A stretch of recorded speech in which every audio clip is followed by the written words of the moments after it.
बड़ा अच्छा उपाय श्री वेद व्यास जी महाराज बताते हैं।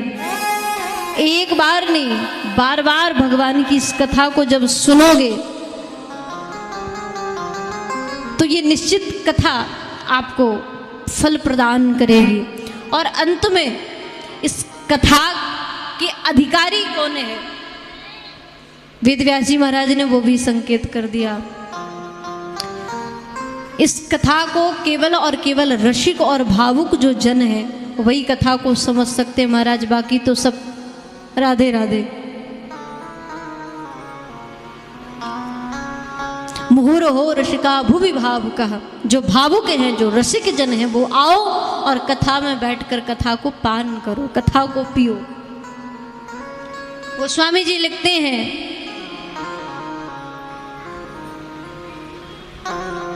भगवान की कथा को सुन करके जो महाराज अघा चुका है, उन्होंने भगवान की कथा को सुना ही नहीं है, बस रस को उन्होंने चखा नहीं है। सौनक जी महाराज सूत जी महाराज से अनेक प्रश्न करते हैं और मानव कल्याण हेतु उन्होंने बड़े दिव्य प्रश्न किए, बल्कि एक नहीं 6 प्रश्नों को उनसे पूछा। कृपा करके महाराज ये बताए कि मनुष्य का परम धर्म क्या है, क्या करना चाहिए व्यक्ति को, प्राणी मात्र का धर्म क्या बनता है। कथाओं का जो सार है वो आप हमें श्रवण कराएं। भगवान की कितने अवतार हैं आप वो हमें बताएं। भगवान जन्म क्यों लेते हैं या भगवान अजन्मा क्यों हैं, यदि वो अजन्मा है तो जन्म क्यों लेते हैं, कृपा करके ये भी हमें बताएं।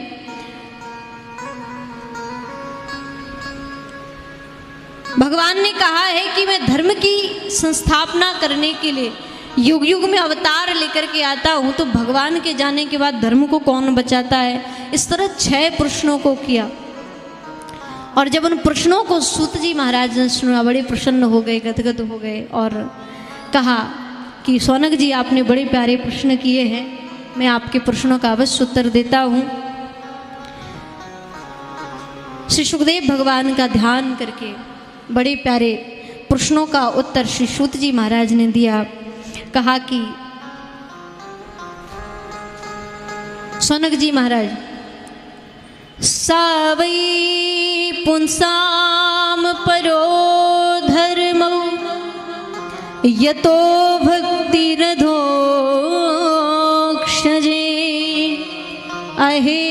अहेतुक्य प्रतिहता ययात्मा संप्रसीदति। सूत जी महाराज कहते हैं, सौनक जी, प्राणी मात्र का केवल और केवल एक ही धर्म है, वो है निष्कपट कृष्ण के चरणों में प्रेम होना, भक्ति होना। इसके अलावा मानव के लिए कोई भी धर्म बताया ही नहीं गया। अनेक उपाय हैं, करे, लेकिन सबसे प्रथम और सबसे श्रेष्ठ, सबसे सरल जो उपाय है वो केवल और केवल एक ही है, वो है क्या? वो है निष्कपट कृष्ण के चरणों में प्रेम होना। कोई कपट नहीं, कोई छल नहीं,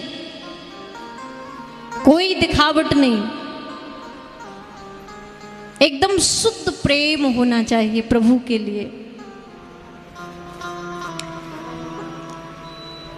लेकिन महाराज ये जो प्रेम है ना, हम कह लेते हैं, लेकिन प्रेम शब्द इसकी महिमा बहुत अपार है।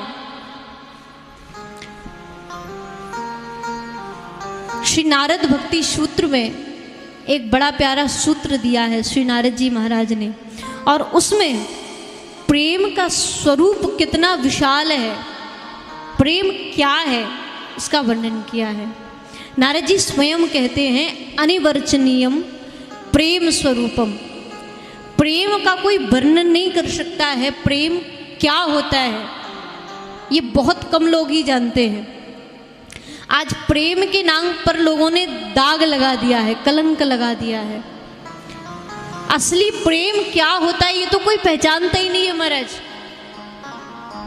बस प्रेम को बदनाम करके रख दिया है। अरे प्रेम सड़कों पर नहीं बिकता है, प्रेम दिखाई नहीं देता है, प्रेम तो मन का सौदा है। जहाँ कुछ लेने की भावना हो अपने प्रियतम से, जहाँ कुछ लेना चाहते हैं वहाँ प्रेम नहीं है, ध्यान देना। जहाँ देने की भावना हो लेने की ना हो, असली प्रेम तो वो होता है। और जहाँ बदले में कुछ भावना लेने की हुई, समझ लो वो प्रेम नहीं है, वो तो व्यापार प्रारंभ हो चुका है, उसको प्रेम नहीं कहा जाएगा। गोपियों ने इसीलिए उद्धव से कहा, अरे तुम क्या जानो, हाँ तुम तो ठहरे ज्ञानी, तुम तो ठहरे ब्रह्म के उपासक, तुम क्या प्रेम को पहचानोगे। उद्धव ये जो प्रेम है, हम ब्रजवासियों से पूछो, हम गोपियों से पूछो, यहाँ के एक एक व्रज की लता पता से पूछो प्रेम क्या होता है। ये तुम्हें व्रज की लता भी उत्तर देगी कि प्रेम शब्द क्या है। अरे ये तो प्रेम की बात है उद्धव, जो बंदगी हम करते हैं वो तू नहीं कर सकता। जैसा प्रेम कृष्ण के प्रति हमारा है, वो प्रेम तू नहीं दिखा सकता है। अरे ये तो प्रेम की बात है उद्धव, बंदगी तेरे बस की नहीं है। ये तो प्रेम की बात है उद्धव, बंदगी तेरे बस की नहीं है। ये तो प्रेम की बात है उद्धव, बंदगी तेरे बस की नहीं है। ये तो प्रेम की बात है उद्धव, बंदगी तेरे बस की नहीं है। ये तो प्रेम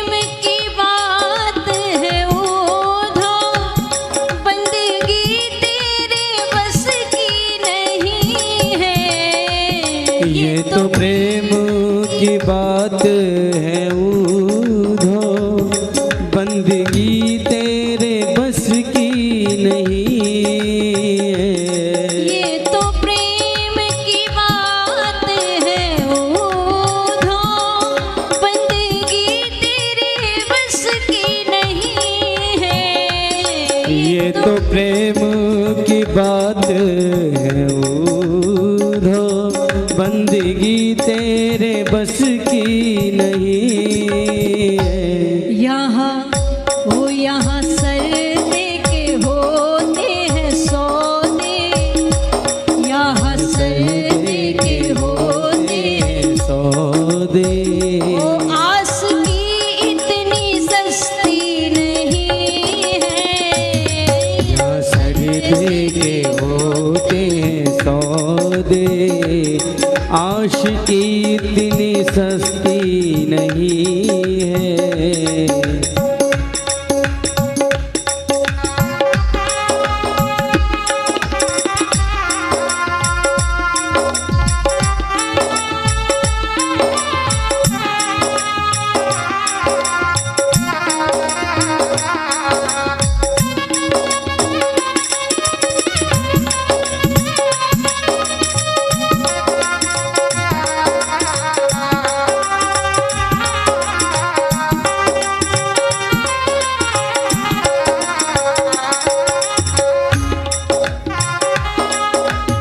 और उद्धव, जो सच्चे प्रेमी होते हैं ना, उनके लिए कोई समय नहीं होता है उपासना का, पूजा का। वो कभी समय को महत्व नहीं देते हैं। उनकी स्थिति क्या रहती है, प्रेम वालों ने कब वक्त पूछा, उनकी पूजा में सुन ले उद्धव। प्रेम वालों ने कब वक्त पूछा, उनकी पूजा में सुन ले उद्धव। प्रेम वालों ने कब वक्त पूछा, उनकी पूजा में सुन ले उद्धव। कब वक्त पूछा, उनकी पूजा में सुन ले उदो। यहाँ दम दम में होती है पूजा, ओ यहाँ दम दम में होती है पूजा। जहाँ सच्चा प्रेम नहीं है, जहाँ सच्चा प्रेम नहीं है, उनकी स्थिति क्या रहती है? यहाँ दम दम में होती है पूजा, यहाँ दम दम पे होती है पूजा। ये सर झुकाने की फुर्सत नहीं है, ये तो प्रेम की बातें उधो, बंदगी तेरे बस की नहीं है।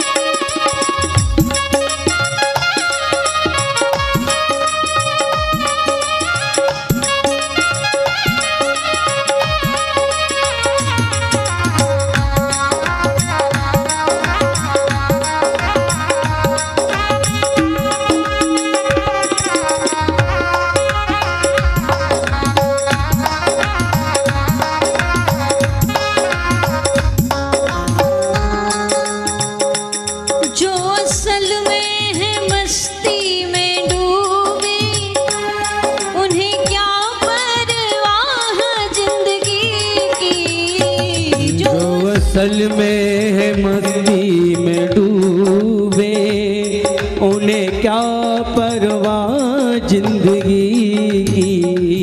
जो असल में है मस्ती में डूबे, उन्हें क्या परवाह जिंदगी की। जो असल में है मस्ती में डूबे, उन्हें क्या परवाह जिंदगी की। जो उतरती है चढ़ती है मस्ती, जो उतरती है चढ़ती है मस्ती, वो हकीकत में मस्ती नहीं है। जो उतरती है चढ़ती है मस्ती, वो हकीकत में मस्ती नहीं है। ये तो प्रेम की बात है उधो, बंदगी तेरे बस की नहीं है। ये तो प्रेम की बात है उधो, बंदगी तेरे बस की नहीं है। बंदगी तेरे बस की नहीं है, बंदगी तेरे बस की नहीं है। बंदगी तेरे बस की नहीं है। बंदगी तेरे बस की नहीं है।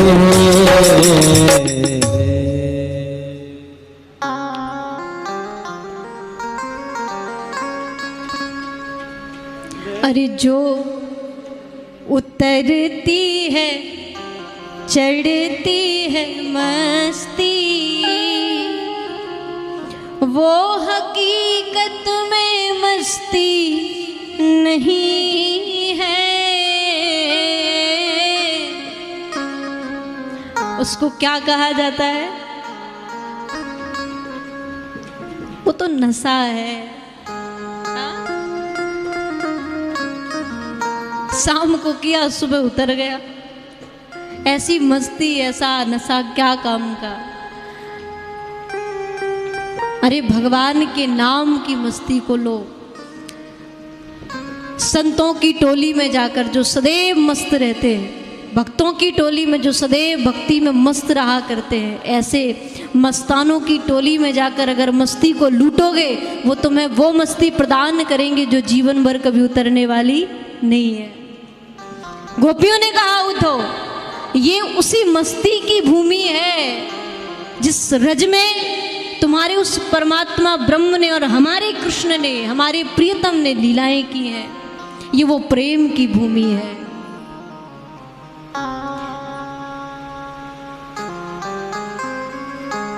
कृष्ण को तो एक निष्कपट प्रेम चाहिए, निस्वार्थ प्रेम चाहिए, जहां कोई छल कपट ना हो। अब लोग मंदिर में जाते हैं और जाकर के भगवान की स्तुति करते हैं, प्रार्थना करते हैं, हाथ जोड़ते हैं प्रभु के आगे और हाथ जोड़ करके प्रार्थना करते हैं, तुम ही हो माता। और बाहर देख लेंगे कि मेरे जूते भी रखे हुए हैं, कहीं ऐसा ना हो। भाई मंदिरों में ज़्यादा लोगों को डर रहता है, कहीं ऐसा ना हो कि कोई उठा ले जाए, तो उन पे भी नज़र रखना है, वो भी ना चले जाए। तो भगवान को कहते हैं तुम ही हो माता, और वहाँ बाहर कहेंगे तुम ही पिता हो, पिता तुम ही हो। त्वमेव माता च पिता त्वमेव बंधुस च सखा त्वमेव विद्या द्रविणम त्वमेव सर्वम मम देव देव। अब बताओ ऐसी भक्ति किस काम की, ऐसी प्रार्थना, ऐसी प्रेयर आपकी किस काम की? हाँ, क्या ऐसी वंदना, ऐसे भक्तों को देखकर भगवान भी हंसता है? क्या गजब की भक्ति करते हैं, वाह। प्रेम करना है तो गोपियों की तरह करो, जहाँ कोई स्वार्थ नहीं, बस केवल कृष्ण के प्रति समर्पण, केवल देना है, कृष्ण से लेना कुछ नहीं है। मानव मात्र का, प्राणी मात्र का एक परम धर्म केवल यही है, केवल और केवल निष्कपट भाव से भगवान के चरणों में प्रेम करना। इसके अलावा इससे महान श्रेष्ठ धर्म और कुछ नहीं है। आप कुछ भी कर लेना, लेकिन इसकी बराबरी कोई नहीं कर सकता। तो सूत जी ने कहा कि प्राणी मात्र का एक परम धर्म केवल और केवल यही है।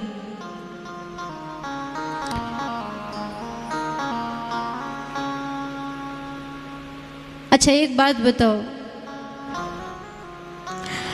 आप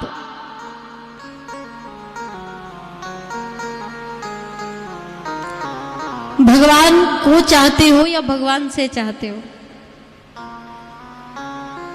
बताओ। हमारे यजमान जी कह रहे हैं दोनों चीज चाहिए, भगवान को भी चाहना, भगवान से भी चाहना है। लेकिन दोनों चीज हाथ थोड़ी आएगी। हाँ भाई, एक कुछ मिलेगा या तो ठाकुर जी मिलेंगे या फिर, ऐसी बात नहीं है। उसको चिंता बहुत है, आप नहीं मांगोगे फिर भी वो देगा। हाँ, और मिलता उसी भक्त को है जो मांगता नहीं है ना।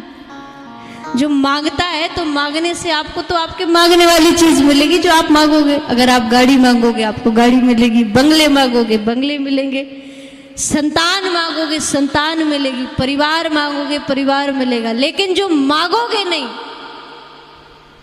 जो कभी भी कोई भक्त मांगता नहीं है, जिसके स्वभाव में मांगना नहीं है, भगवान उसको वो देते हैं जो कभी उसने कल्पना ही ना की होगी, कभी उसने सोचा ही ना होगा। यही तो उसका स्वभाव है। चिंता मत करो, खाता सबका खुला है, देने वाला वही है। लेकिन प्रयास करो कि हम भगवान को चाहें, भगवान से चाहने का प्रयास मत करना। भगवान से चाहोगे सो तो महाराज भगवान खिसक लेंगे, भाग जाएंगे। तो एक परम धर्म केवल यही है कि कोई स्वार्थ हमारा ना हो। बड़ा प्यारा वर्णन श्री वेद व्यास जी महाराज करते हैं। और इसके बाद सनक जी महाराज ने पूछा कि किस प्रकार इस कथा को लिखा गया, रचना की गई। तो सूत जी महाराज सारा वर्णन करते हैं और कहा कि श्री वेद व्यास जी महाराज ने द्वापर के अंत में प्रकट होकर के इसको भागवत का लेखन किया, इसको प्रकट किया। नारद जी महाराज के चक्कर में ये भगवान को भूल जाएगा। और कर्म तो ठीक, कर्म के साथ साथ केवल इसका जीवन, अपना शरीर ही इसके लिए सब कुछ रहेगा। संसार का कोई इसकी परवाह इसको नहीं रहेगी। तो वेद व्यासी ने सोचा कोई ऐसा काम कर दूं जिससे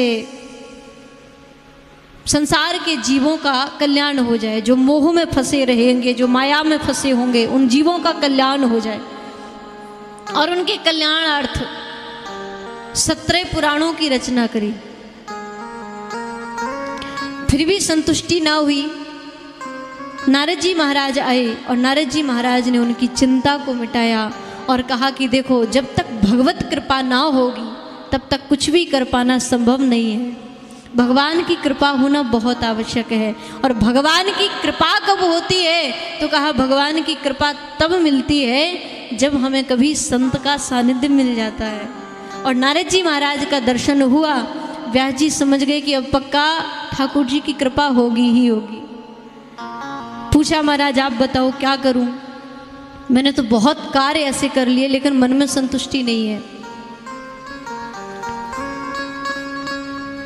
जीवन जीना तो वही जीवन है, सच्चा जीवन तो वही है, जीते तो वास्तव में वही हैं जो संसार के लिए जिया करते हैं। अपने लिए जीना कोई जीवन नहीं होता है। अगर आपने मानव शरीर को प्राप्त करके यदि आपने समाज के लिए कुछ अच्छे काम कर लिए, यदि आपने कुछ गरीबों की सेवा कर ली, यदि आपने कुछ असहायों की सेवा कर ली, यदि आपने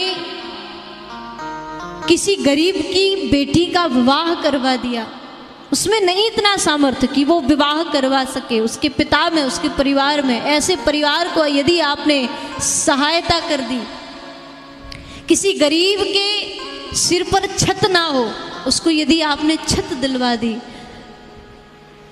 ये समझ लीजिए यदि आपने ऐसे कर्म यदि अपने जीवन में कर लिए तो फिर आपको कोई कार्य करने की आवश्यकता है ही नहीं। आपने सबसे बड़ा श्रेष्ठ कर्म कर लिया है। और ऐसे लोगों की सेवा करने से ही मेरा गोविंद प्रसन्न होता है। ध्यान देना, संसार में कितने भी अच्छे काम कर लेना, लेकिन जब तक इन असहायों की सेवा ना की जाए तब तक आपके जीवन का कोई महत्व नहीं रहेगा।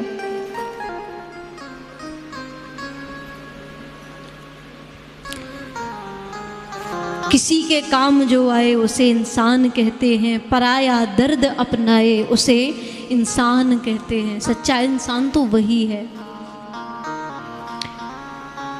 इसलिए जीना है तो दूसरों के लिए जियो, परोपकार करो। अभी जिनके माध्यम से ये कथा हो रही है, हमारे आदरणीय भाई अनिल माहेश्वरी जी, आपकी कथा राजस्थान में होनी थी, लेकिन 2 साल से कोरोना की ऐसी कृपा हो रही है कि 2 साल से कथा ही नहीं हो पा रही है। तो इन्होंने, मैं तो ये कहती हूँ कि ये बड़े सौभाग्य की बात है कि आपके नाम की कथा इस वृंदावन धाम में होनी थी, उसका लाभ आपको यहाँ बैठ कर के मिलना था। भले ही नहीं आप आ पा रहे हैं, लेकिन आपके नाम से हो रही है तो फला आपको ब्रजभूमि में कथा, ब्रजभूमि में बैठ कर के कथा सुनने का लाभ आपको वहाँ मिल रहा होगा। और बराबर अभी पिछले महीने की बात है, आप बराबर अपनी सेवा वहाँ से दे रहे हैं।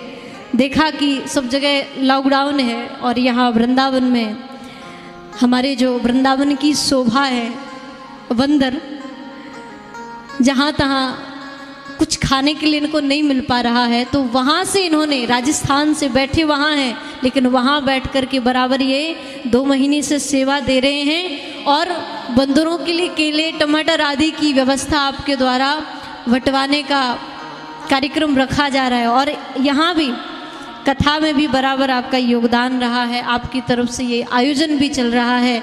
तो मैं बहुत बहुत आदरणीय अनिल माहेश्वरी जी को धन्यवाद देती हूँ कि आप पर बिहारी जी की ऐसी ही कृपा बनी रहे, आप ऐसे ही सत्कर्म में लगे रहें। वास्तव में ऐसे भक्तों को देख कर के लगता है कि यदि हम सब लोगों का ऐसा भाव बन जाए तो समाज में ये जो गरीबी है ना, जगह जगह लोग गरीब हैं, भूखे मर रहे हैं, खाने के लिए कुछ है नहीं, तो मुझे लगता है यदि हर व्यक्ति ऐसा संकल्प कर ले ऐसे समय में जहाँ लोग एक समय के भोजन की प्रतीक्षा में बैठे हुए हैं कि कोई तो आए जो मुझे भोजन दे, ऐसे समय में यदि हर व्यक्ति संकल्प ले ले कि थोड़ा बहुत अपने पेट से बचा करके यदि आप इन अनाथों को, इन गरीबों को यदि आप दे देंगे तो आपका क्या जाएगा। और ये गरीबी, जो भूखे जो लोग मर रहे हैं, उनकी जान नहीं जाएगी, वो अपने प्राण नहीं त्यागेंगे। हमें चाहिए कि हमारा पूरा भारत देश जहाँ संकट में है, तो ऐसे समय में हमें एक साथ एक सच्चे भारतीय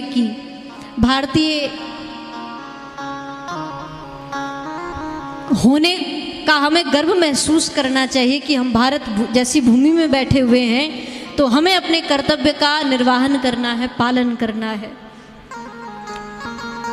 जो भी मुझे YouTube से सुन रहे हैं या Facebook से सुन रहे हैं, उन भाइयों से भी मैं यही प्रार्थना करूंगी, यदि आपके आस पड़ोस में कहीं भी ऐसी स्थिति किसी की दिखती है जो बहुत ज़्यादा असहाय है, गरीब है, जिनके पास कुछ खाने को नहीं है, तो कृपा करके आप जैसी भी बने थोड़ा बहुत व्यवस्था आप करके उनके भोजन की व्यवस्था करवाओ। गौ माताएं जो जगह जगह सड़कों पर भटक रही है, वो भी भूखी ना मरे, वो भी भूखी ना डोलें, उनकी भी सेवा का आप प्रयास करें। बीड़ा अपने हाथ में लें कि हमें अपने भारत देश को बचाना है, हमें अपनी समाज को बचाना है। किसी ने बड़ी प्यारी बात कही है, अगर गुण ना हो तो रूप व्यर्थ है, अगर गुण ना हो तो रूप व्यर्थ है, होश ना हो तो जोश व्यर्थ है, भूख ना हो तो भोजन व्यर्थ है, और सदुपयोग ना हो तो धन व्यर्थ है, साहस ना हो तो हथियार व्यर्थ है, और नम्रता ना हो तो विद्या व्यर्थ है, लज्जा ना हो तो सुंदरता व्यर्थ है, और यदि परोपकार जीवन में ना हो, परोपकार ना करने वालों का तो महाराज जीवन ही व्यर्थ है। इसलिए कहीं हमारा व्यर्थ जीवन ना चला जाए, इसलिए हमें अपने हाथ में ये बीड़ा लेना है। परोपकार करो, अच्छे कार्य करो। नर सेवा ही नारायण सेवा होती है। यदि आपने मानव की सेवा कर ली तो भगवान उससे शीघ्र प्रसन्न होगा।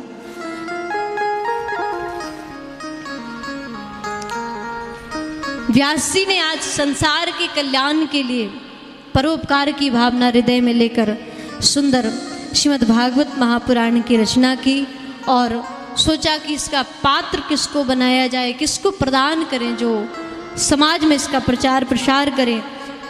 तो श्री सुखदेव जी महाराज का स्मरण आया, और भागवत के श्लोकों के द्वारा सुखदेव जी को मोहित करके अपने निकट बुलवा करके, और ऐसी कथा आती है जनक जी के पास परीक्षा लेने के लिए भेजा गया सुखदेव जी को, और उस परीक्षा में सफल होकर के श्री सुखदेव जी महाराज वापस लौटे। उसके बाद भागवत का दान श्री व्यास जी महाराज ने सुखदेव जी को प्रदान किया, और यही भागवत सर्वप्रथम श्री सुखदेव भगवान ने राजा परीक्षित को श्रवण कराई।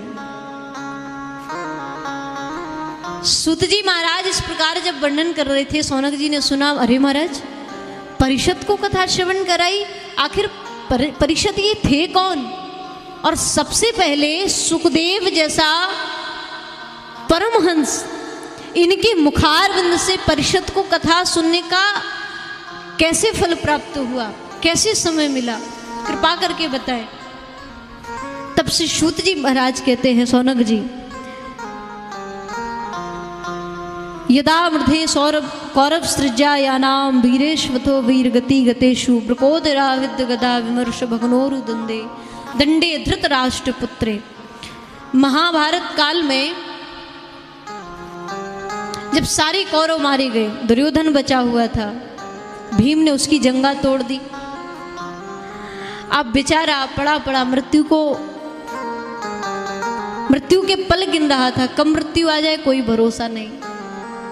अश्वत्थामा आया और अश्वत्थामा ने वचन दिया कि चिंता मत करो, मैं तुम्हें मारने वाले 5 पांडवों को, इनका मैं वंश ही समाप्त कर दूंगा। और ऐसा सोच करके गया महाराज, पांडवों के शिविर में पहुंच करके इसने पांडवों के 5 पुत्रों के सिरों को काट लिया, लेकिन भगवान ने पांडवों की रक्षा करी। यहां द्रौपदी को जब पता चला, द्रौपदी करुण क्रंदन करने लगी, विलाप करने लगी, रुदन करने लगी। अर्जुन ने समझाया, ढांढस बंधाया, देवी चिंता मत करो, जिसने भी आपके पुत्रों को मारा है मैं उसका सिर काट के आपके सामने ला दूंगा। भगवान को बनाया सारथी और अश्वत्थामा का पीछा किया, जंगल में पहुंचे। अश्वत्थामा ने वहां ब्रह्मास्त्र का प्रयोग कर दिया। अर्जुन डर गए, कांपने लगे, अरे गोविंद रक्षा करो, ये ब्रह्मास्त्र हमें जला देगा। भगवान बोले, वाह, इतने बड़े वीर पुरुष होकर के तुम डर रहे हो, वो भी इस ब्रह्मास्त्र से? अरे इसको चलाना आता है पर इसको लौटाना नहीं आता। और अर्जुन याद रखो, कभी कभी विष पर ही काम करता है, विष को विष से ही काटा जाता है। अच्छा महाराज, तो क्या किया जाए?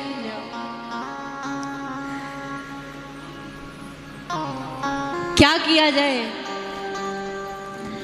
तो कहा कि एक काम करो, तुम भी ब्रह्मास्त्र चलाओ। और यहाँ से महाराज ब्रह्मास्त्र चलाया, दोनों अस्त्र आपस में भिड़ करके एक दिव्य अग्नि प्रकट हुई। यहाँ अर्जुन ने जाकर अश्वत्थामा को पकड़ करके एक पशुतुल्य रस्सी से बांध लिया, द्रौपदी के पास लेकर के गए। द्रौपदी ने जब देखा तो प्रार्थना करने लगी अर्जुन से, अरे छोड़ दो, क्या मिलेगा इससे मार करके। अर्जुन ने जब ये देखा तो सोचा कि क्या करें, इनके मन में तो करुणा आ चुकी है, दया आ चुकी है। द्रौपदी ने बार बार प्रार्थना करी तो भगवान ने फिर इशारा किया कि अर्जुन, ऐसे काम नहीं बनने वाला। तो बोले क्या किया जाए महाराज?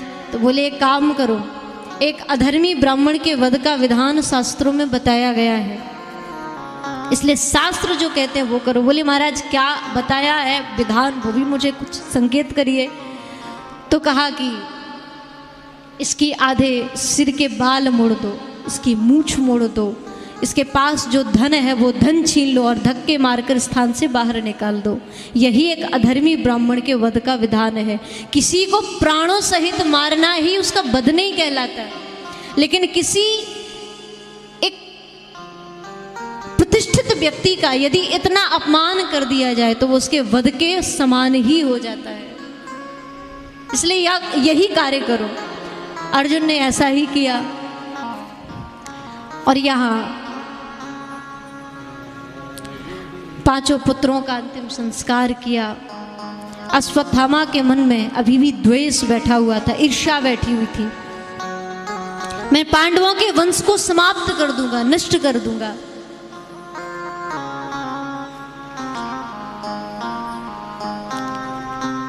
भगवान कुछ दिन वहां रहे और फिर उसके बाद जब द्वारिका जाने के लिए भगवान ने विचार किया, सोचा कि बहुत समय हो गया हस्तिनापुर रहते रहते, मुझे जाना चाहिए। और जब जाने के लिए सबसे आज्ञा ली, रथ पर चढ़ने ही वाले थे, उतरा वहां से आई। पाही पाही महायोगेंद्र देव जगतपते नान्यम तो वयम पश्ये यत्र मृत्यु परस्परा। हे गोविंद, हे गोपाल, मेरी रक्षा करो, मुझे बचाओ, मुझे प्राणदान दो। भगवान ने जब सुना तो तुरंत रथ से नीचे कूद पड़े और सूक्ष्म रूप प्रभु ने धारण करके उत्तरा के गर्भ की रक्षा करी।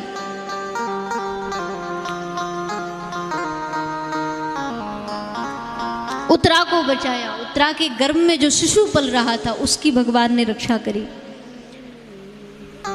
यहाँ कुंती ने आज जब देखा, कुंती बड़ी प्रसन्न हो गई, बार बार भगवान को प्रणाम किया, चरणों में वंदन करती हैं। नाथ, हम आपको पहचान गए हैं, आप कोई और नहीं है, आप साक्षात परब्रह्म परमात्मा हैं, ईश्वर हैं, जिन्होंने हमारे बीच में रहकर अपने स्वरूप को छिपा करके भी आपने हम सभी के प्राणों की रक्षा की, हम सभी को बचाया। लेकिन नाथ, आज मैं आपको पहचान गई हूँ। भगवान ने बड़ी आनाकानी करी महाराज।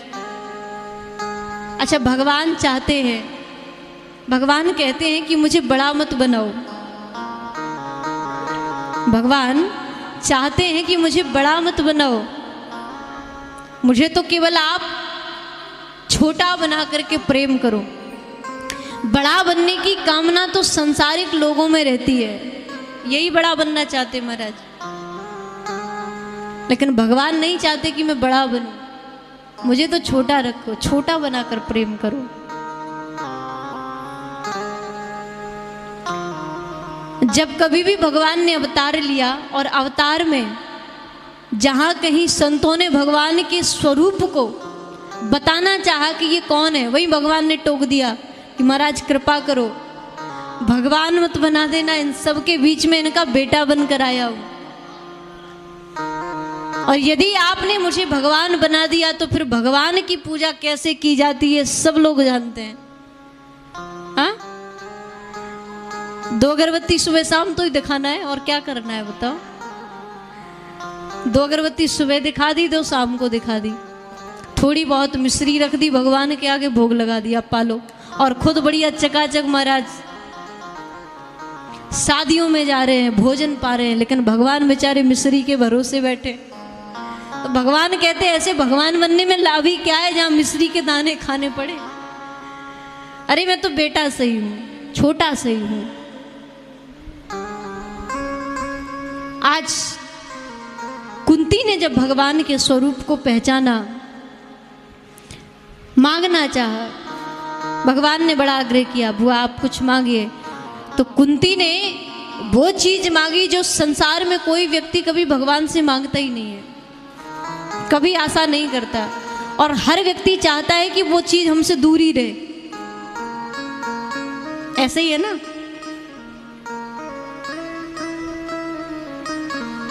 लेकिन जरा कुंती के भाव को देखो, कुंती मैया का भाव तो देखो, वो जानती हैं कि इस वस्तु के निकट रहने से मुझे क्या मिलने वाला है। हम